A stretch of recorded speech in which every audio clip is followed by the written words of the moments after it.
તહેવારોના શહેર તરીકે જાણીતું સુરત શહેર, જ્યાં દરેક તહેવારો ધામધૂમથી ઉજવવામાં આવતા હોય છે, ત્યારે બાળગોપાલને યાદ કરી અને જન્માષ્ટમીની અનોખી ઉજવણી કરવામાં આવી હતી.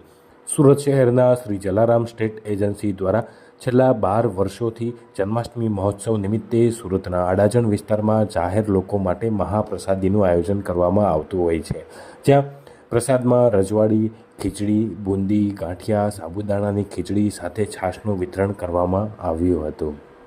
Shri Jalaram state agency LP Savani સરકાર પાલ અડાજણ શ્રી જલારામ બાપાની આસીમ કૃપા અને દયાથી વીરપુરની અંદર જે રીતે એક પણ રૂપિયો લીધા વગર વર્ષોથી બાપાની મહાપ્રસાદ આપે છે, એવી રીતે અમે બી જલારામ બાપાની આસીમ કૃપા અને તેમની પ્રેરણાથી છેલ્લા 12મા વર્ષમાં પ્રવેશ કર્યો છે અને 7થી 8 હજાર માણસો અહીંયા પ્રસાદ લે છે.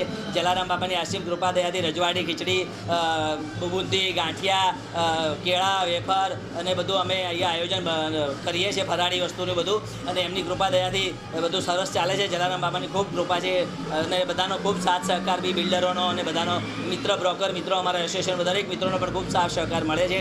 અને અહીંયા જલારામ એસ્ટેટ એજન્સીમાં હું અશોક લક્ષ્મીકાંતભાઈ ઠક્કર અને કૃણાલ જયરામભાઈ ઠક્કર બંને પાર્ટનર છીએ અમે છેલ્લા 20 વર્ષથી. અને જલારામ બાપાની આશી કૃપા દયાથી બહુ સરસ અમારું આયોજન થાય છે.